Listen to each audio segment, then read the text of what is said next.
हरिओम। हरिओम गुरुजी। बेटा आपका स्वागत है कार्यक्रम में। जल्दी से बेटा अपना नाम बताओ। सोनी नाम है गुरुजी। सोनी। सोनी बेटा कहाँ से बात कर रहे हो बेटा आप? भोपाल से बात कर रहे हैं गुरुजी। कितने वर्ष के हो आप? 38 वर्ष गुरुजी। अपनी माँ का नाम बताओ। रूपा जी। 1 से लेके 36 के बीच में बेटा एक नंबर बोलिए। 7 गुरुजी। 3 बार बेटा ओम नमः शिवाय बोलो बेटा। ओम नमः शिवाय, ओम नमः शिवाय, ओम नमः शिवाय। घर में बेटा बहुत कला कलेश, बहुत अशांति रहती है। पति को लेकर आप परेशान रहते हो। पति नशा करते होंगे, गलत संगत में जाते होंगे और अपनी संपत्ति भी बेच रहे होंगे बेटा। जी गुरुजी बिल्कुल सही कह रहे हैं। नशा करते हैं, गलत संगत का सामना करते हैं, गलत संगत में रहते हैं और दूसरा घर की संपत्तियों को बेच बेच कर खा रहे होंगे। बिल्कुल गुरुजी, सब कुछ बेच दिया नशे के चक्कर में। अच्छा ये बताओ बेटा, आपके लेफ्ट हैंड की हथेली पर बेटा यहाँ पर काला तिल का निशान है बेटा? हाँ गुरुजी सही कह रहे हैं। ठीक है बेटा, आपको बेटा थोड़ा सा विशेष उपाय करना है जिससे आपके पति को सद्बुद्धि आ जाएगी। एक तो बेटा 1 मीटर बेटा काला कपड़ा लेके आना, उसमें 800 ग्राम गेहूँ, 800 ग्राम जौ और 800 ग्राम काले तिल शुक्रवार की रात को जिस कमरे में पति सोते हैं उस कमरे में बेटा रख देना छुपा के, और उस पोटली के ऊपर बेटा 2 चम्मच सरसों का तेल भी रात के समय डाल देना। और शनिवार को जब पति आपके सुबह घर से चले जाएं अपने काम पर, तो उस पोटली को पूरे घर में घुमा के उस पोटली को जाके बेटा बहते पानी में कहीं विसर्जन कर देना, उसको प्रवाह कर देना। इसके अलावा बेटा हर शनिवार को बेटा आपने सुबह थोड़े बेटा आटे के और चीनी मिला के बेटा उसके पूरे मीठे पूड़े बनाने हैं, और वो पूड़े बेटा आपको 1 पूड़ा उसमें गाय को देना है, 1 कौवों को खिलाना है, 1 तोड़कर कुत्तों को डालना है। ये प्रक्रिया बेटा आप शुरू कर दीजिए। और 800 ग्राम साबुत बादाम शनिवार को सूर्यास्त के समय आप बेटा उसको मंदिर में जाके बेटा उसको शिवलिंग पे चढ़ा देना। ये उपाय बेटा अवश्य करें। घर में लाल वट के तेल का दीपक घर में संध्या काल में पश्चिम दिशा में जलाना शुरू कर दीजिए, और एक 5.25 रत्ती का शुद्ध पुखराज रत्न गले में धारण करना है। शाम के टाइम बेटा आपको 10 मिनट बेटा एक पूजा करनी है। एक सरसों के तेल का दीपक जला के आपको बेटा पश्चिम मुखी मुख कर कर बैठना है कंबल के आसन पर, और अपने पति का फोटो अपने सामने रखकर बैठना है। और एक मंत्र दे रहा हूँ, ओम हुंग वश स्वाहा। मंत्र फिर से सुनिए, ओम हुंग वश स्वाहा। इस मंत्र का पति का ध्यान करते हुए, उनको देखते हुए 10 मिनट तक बेटा पाठ करें। यह प्रभावशाली मंत्र आपके पति की बुद्धि को परिवर्तित कर देगा और उनको सद्बुद्धि आएगी। वो अपने घर पर अपने कार्य पर पूरा ध्यान लगाएंगे और धीरे धीरे बेटा नशा करना छोड़ देंगे। बेटा बड़े प्रेम से 3 बार हरिओम बोल दो बेटा। हरिओम हरिओम। सदा आपका कल्याण हो।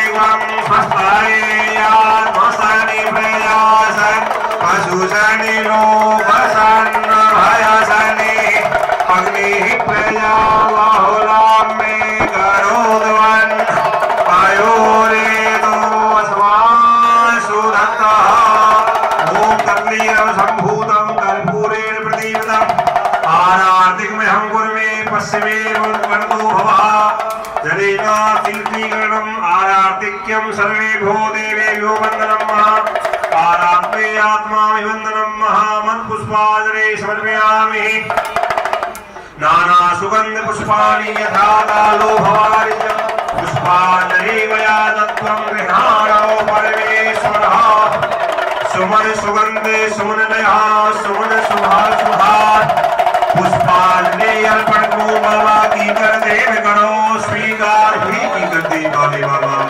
सभी लोग अपने अपने आसन पर विराजमान हो जाइए। आराम से बैठिए, थोड़ा अपने बीच में गैप दीजिए, भिड़िए मत आपस में, गैप दे दीजिए। ये आरती अगरबत्ती निकालो उसमें से, अगरबत्ती निकालने के बाद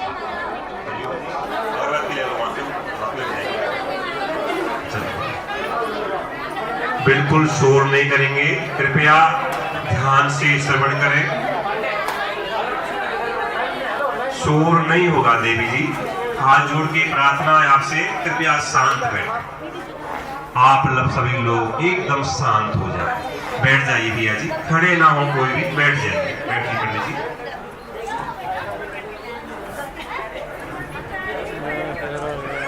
सभी मेरे साथ में जुड़िए। हरिओम हरिओम हरिओम। आप उतावली बिल्कुल ना करें। बाबा कीकर देव की जो आरती है तुम्हारे पास पहुंच जाएगी।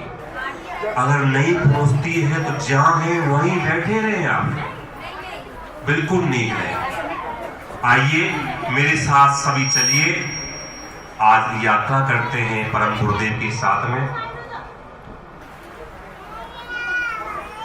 मेरी आपसे प्रार्थना है कि अंदर का जो आपका एक मुर्दा आपके अंदर छुपा हुआ है उसको निकाल दो, क्योंकि कीकर वाले बाबा की कृपा मुर्दों में नहीं होती, ऊर्जावान व्यक्तियों पे होती है। बोलो कीकर वाले बाबा की, बोलिए हरिओम हरिओम हरिओम हरिओम।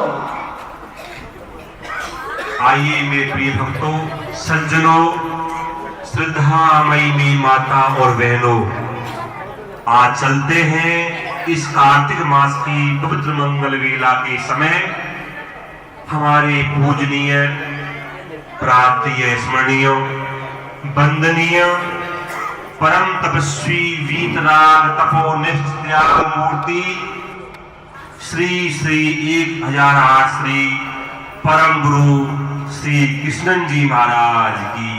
बोलिए सद्गुरुदेव महाराज की। हमारे ऋषि मुनि बड़े वैज्ञानिक थे, जिन्होंने नमे की खोज, जय की खोज की। आप जब जयकारा लगाते हैं तो हमारे प्राणों की ऊर्ध्व गति होती है।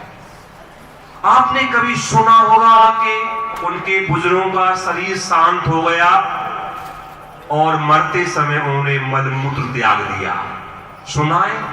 तो लोग कहते हैं वो नरक में गया है। ऐसा क्यों कहते हैं? ये शरीर जो है 9 छिद्रों वाला है। मरते समय जिन भक्तों के आंख खुली रह जाती है, देखा वो आपने, किसी का मुख खुला रह जाता है, किसी के कानों से खून आता है।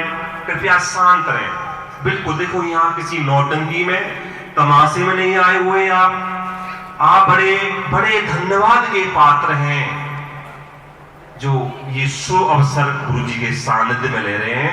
मैंने पिछली बार भी कहा था कि ये अवसर कई बार हमको नहीं मिल पाता, पर आपके द्वारा हमको भी मिलने का शुभ अवसर मिल रहा है। तो आप बीच में कोलाहल करेंगे, शोर मचाएंगे तो इसका लाभ नहीं ले पाएंगे। आप आए हैं तो ऐसे ही चले जाएंगे, उसका गुरुदेव को दुख होगा, हमको भी होगा, तो क्रम टूट जाता है बताने में। तो मैं कह रहा था, जिन भक्तों के नेत्र खुले रह जाते हैं, मुख खुला रह जाता है, तो समझिए उनके प्राण इस शरीर के ऊपर के द्वार के द्वारा गए हैं। ऊर्ध्व प्राणों की ऊर्ध्व गति हुई है, श्वासों की ऊर्ध्व गति हुई है। और जिन्होंने मरते समय मलमूत्र त्याग कर दिया है, उनकी ये हवा की अधोगति, ये नाभि को शरीर का सेंटर बताते हैं, मध्य बताते हैं, बिंदु बताते हैं। तो नाभि से नीचे के जो 2 छिद्र हैं वो अधोगति वाले हैं। तो अभी आपने गुरुदेव का जयकारा लगाया, मेरे साथ एक बार और लगाइए, जब आपको पता चल जाएगा। बोलिए सद्गुरुदेव महाराज की, कीकर वाले बाबा की। क्या हुआ? आपके प्राण ऊपर आए थे ना, कि नीचे गए थे? ऊपर आए, बहुत अच्छा लगा। तो कौन चाहता है कि मेरी अधोगति हो? मैं आज 10,000 रुपए महीना कमाता हूं, कल मुझे 8,000 रुपए मिलने लग जाए। आप चाहते हैं सब? नहीं, भगवान ऐसा किसी का ना करे। सबकी ऊर्ध्व गति हो, सबकी प्रमोशन हो श्री महाराज जी के आशीर्वाद के द्वारा और कीकर वाले बाबा के द्वारा। इसलिए नमे का शब्द, जयकारे शब्द में आप कृपया लोभ ना करें। मैं चलता हूँ गुरु जी के प्रोग्राम में। गुरुदेव ने बाबा कीकर जी महाराज जी को, जो गुरुदेव के इष्ट देवता हैं, उनको आह्वान कर लिया है। किसी कार्य में कभी भी कटौती ना करें। आज एक माता आई, मुझे कुछ ज्ञान दे के गई। उन्हीं माता को संबोधन करते हुए मैं एक छोटा सा एक दृष्टांत सुनाता हूं। भगवान शिव पार्वती का एक मंदिर था और एक फकीर, बड़े ध्यान से सुनिए, मैं यहां चटुकला नहीं सुनाऊंगा आपको, आध्यात्मिक कहानी सुनाऊंगा। एक फकीर भगवान शिव के मंदिर में नृत्य की जाया करता था और कहता था, हे भगवान भोलेनाथ मेरी भी सुन लीजिए। बार बार भगवान शिव से आग्रह करता था, निवेदन करता था। भगवान ने उसकी नहीं सुनी। अकस्मात एक दिन भगवान शिव पार्वती वायुमंडल में, आकाश मंडल में विचरण कर रहे थे। तो हमारी माताएं बहुत दयालु होती हैं, ये हृदय भाव होता है। तो माता पार्वती जी साक्षी, इसको मैं पूछूंगा आपको मैंने क्या बताया है। माता पार्वती ने कहा, हे प्रिय, देखो आपका भगत रोज आपकी प्रार्थना करता है, पूजन करता है और आपसे मांगता है। आप तो भोले भंडारी हैं, जैसे श्री हमारे महाराज जी हैं।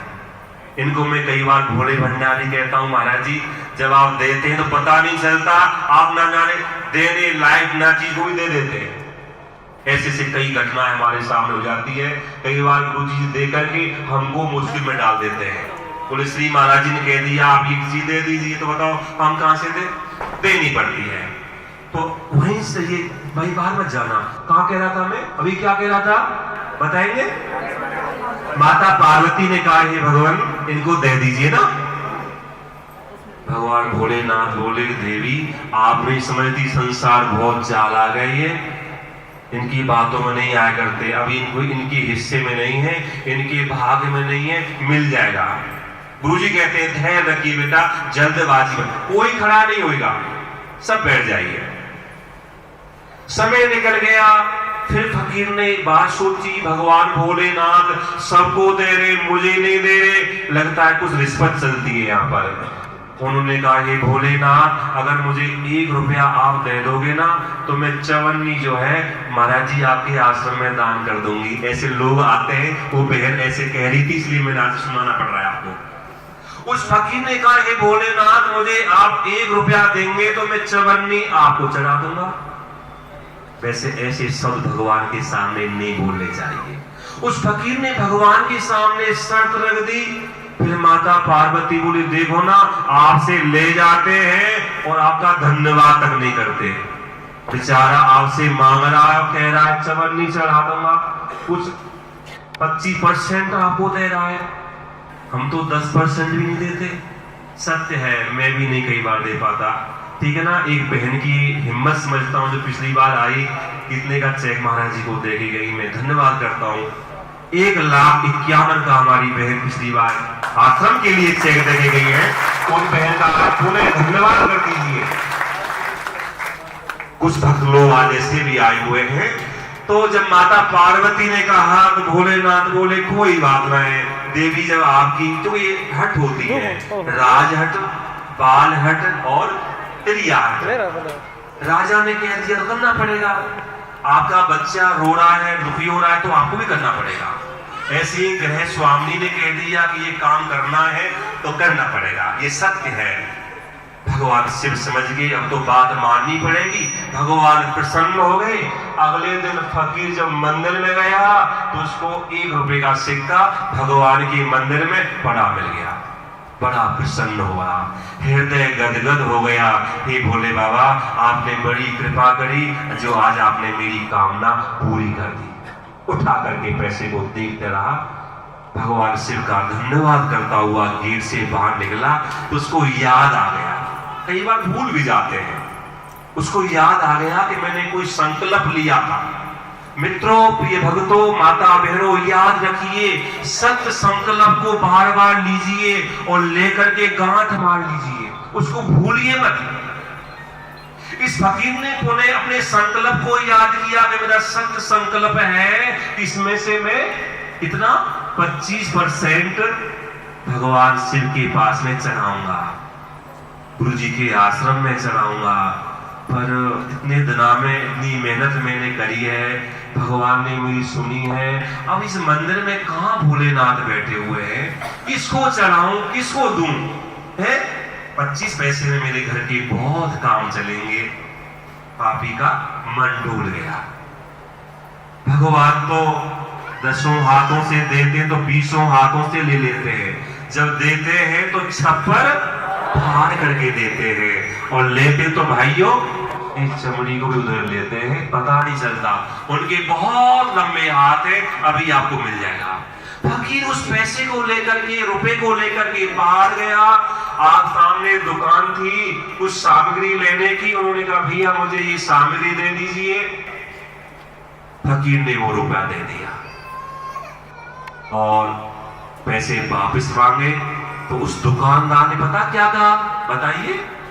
दुकानदार ने कहा भैया जी ये आपका रुपया जो खोटा है इसमें से 25% कट करके चलेगा।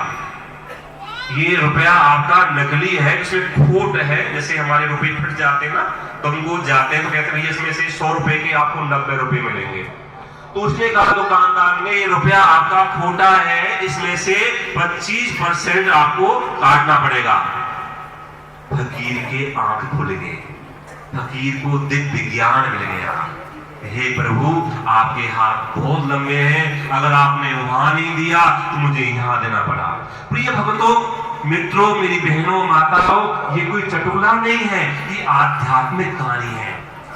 हमारे पास भक्त लोग आते हैं, सत्य संकल्प लेते हैं। हम बार बार आपको सत्य संकल्प दिलाते हैं। बाबा कीकर वाले बाबा की कृपा से आप लोगों के कार्य सिद्ध होते हैं।